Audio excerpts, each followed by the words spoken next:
A USA Today sports study of 67 bench-clearing incidents in Major League Baseball over the past 5 seasons found the main antagonists hailed from different ethnic backgrounds in 87% of the cases. Just more than half of them, 34, pitted white Americans against foreign-born Latinos. Johnny Gomes said, with it being an unwritten rule, there is unwritten definitions to a celebration or a taunt. It's in the eye of the beholder. Carlos Gomez, a Dominican native, says, why can a pitcher show you his emotions and you can't show yours to him? Those are baseball rules from a different time. Fernando Abad of the Athletics, who was born in the Dominican, said this, baseball back home is very different than here. In Venezuela, it's the same as in the Dominican, where players gesticulate and point a lot. Fans expect it. They're used to seeing the players do that. It's part of the custom. Skip, very interesting report here. It is. What do you make of it? Very well done. Yeah, I appreciate the work that went into this report. Yeah. Excuse me, Mark. Yeah. Stephen A. Smith. Yes, sir. For me, this whole issue boils down to the very old school and, in my view, outdated, unwritten rules of the age-old game of baseball. That used to be our national pastime is potentially becoming our national past its time, because it's living in the past. So we do have a number of the white players who grew up being taught that you don't play baseball with a whole lot of emotion or celebration, and occasionally this causes flare-ups with a number of the Latin players who did grow up, obviously in Puerto Rico, the Dominican, or Central or South America, who did grow up being encouraged by their fandom to show a little more emotion. Not huge emotion. We're not talking about going out of control and running to the stands and taunting and celebrating. We're talking about the occasional bat flip or the occasional standing and watching, admiring, if you will, a home run that has changed the momentum of a game. It's celebrating more than it's taunting, though a lot of the players, the older school players, have a hard time drawing a line between those two. So I'm here to tell you that my view of this is that a lot of those white players are living in the past, that they need to make peace with the fact, grin and bear the fact, that their game on a national level, as far as national appeal, is eroding.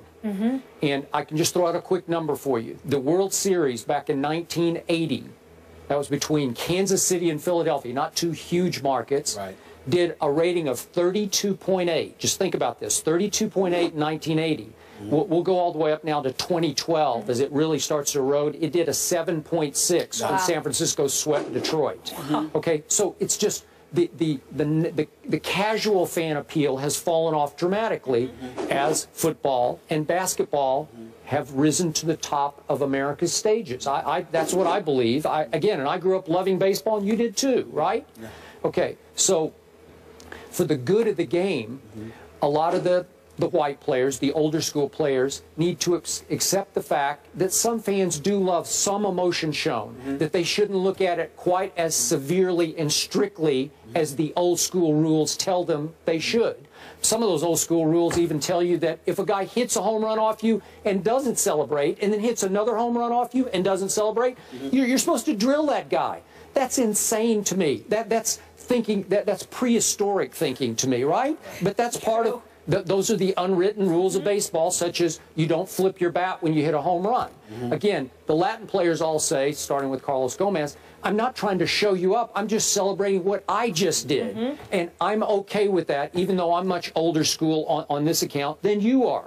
But in this case, for the good of the appeal, the popularity of baseball on television, because we do have a large Latin population, and many of them are tuning in or tuning out, as it might be. Within the next the next, 10 to 15 years, minorities are going to make up at least 50% of this population. 50%. Yeah. Okay. So I'm suggesting that a number of those folks and a number of the younger white viewers will enjoy an occasional bat flip in a game of baseball that can be tediously slow for some of the younger viewers that we have out there. Let me stay with you.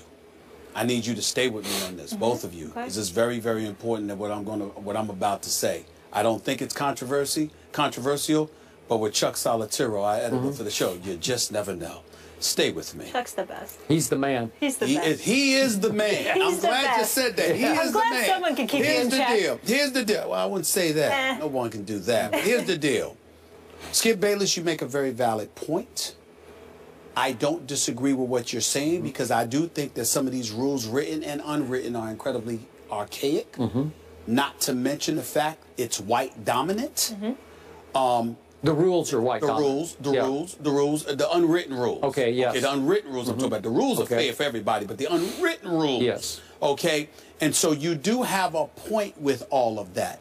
I agree with you. Baseball needs to recognize how it's dissipated in terms of popularity in the eyes of the American public for a bevy of reasons. They need to pay attention to that and adapt to the times instead of always being the last ones to the party in terms of adapting to modern times. That's why the whole steroid situation came into full effect because of what they did. They were the last ones to the party, and they kept holding on, and they had a tremendously strong players union, and they fought and they fought and they fought until it hurt them and hurt the game, and they were called up on Capitol Hill and everything blew up.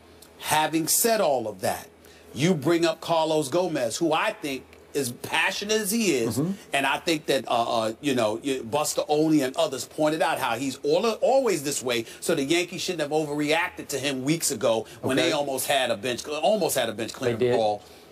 I do think I would like to read the quote from Bud Norris of the San Diego Padres because it's very, very important. Go ahead. When he alluded to, the bench clearing incidents involving players of different backgrounds, here's what his response to that was. Bud Norris, quote, "I think it's a culture shock. This is America. This is America's pastime. And over the last 10 to 15 years, we've seen a very big world influence in this game, which we as a union and as players appreciate. We're opening this game to everyone. We're opening this game to everyone. However, if you're going to come into our country and make our American dollars." Now, he didn't say it that way, but go ahead. I'm just saying, I'm reading the quote. Okay, I know. I'm reading the quote. All right. All right? Okay. You need to respect a game that has been here for over 100 years. That's right. And I think sometimes that can be misconstrued.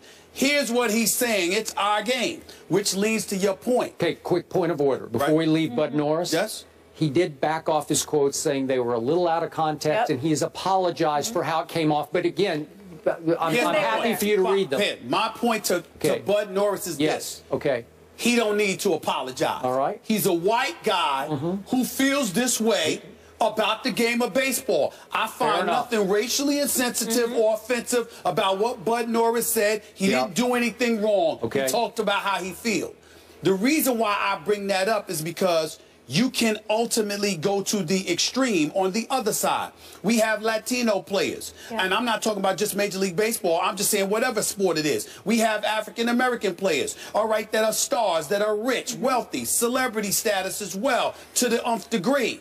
And the attitude is we now have a license to buck the system. And so what you have is the Bud Norrises of the world who come across as trying to keep you in check, when in fact what they're saying really to you is that you are flagrantly violating what we stood on. Now, it's one thing to be a bit different. It's one thing to be a bit different culturally. It's one thing to come from a different background and to bring your flavor and your flair to the game. But it can't be to the extent that you're completely and totally disrespecting and dismissing what we stood for. If you had such a problem with how we do things, why are you here? So what I'm saying is, on one extreme, you have how Bud Norris's comments can be misconstrued, but on the other extremes, it elevates the level of validity to his statements, because you have folks on the other side that go to the extreme in coming across as offended by those standards. Somewhere along the way in America, when we're coming this way, when we want folks to come this way, rather, we got to be willing to meet them. And on far too many occasions in our society, you have guys from a younger generation that are so interested in bucking the system. They come across as if they have no respect for the system. And as a result, it leads to them having no respect for individuals, no respect for authority. And when you have those things going on, you have chaos. Okay. And that is why I always use this statement. And I'll use ESPN as an example.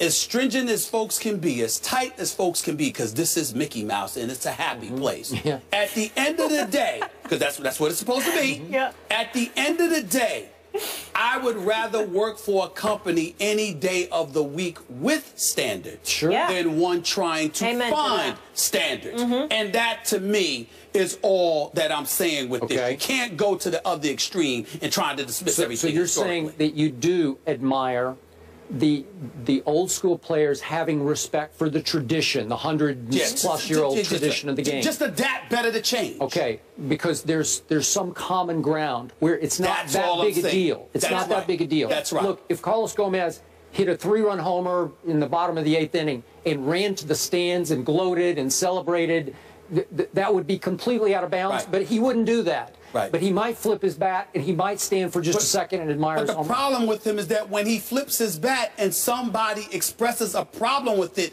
he's always ready to fight while other folks are watching. While simply, it's rare that I can't imagine seeing Carlos Gomez going like this.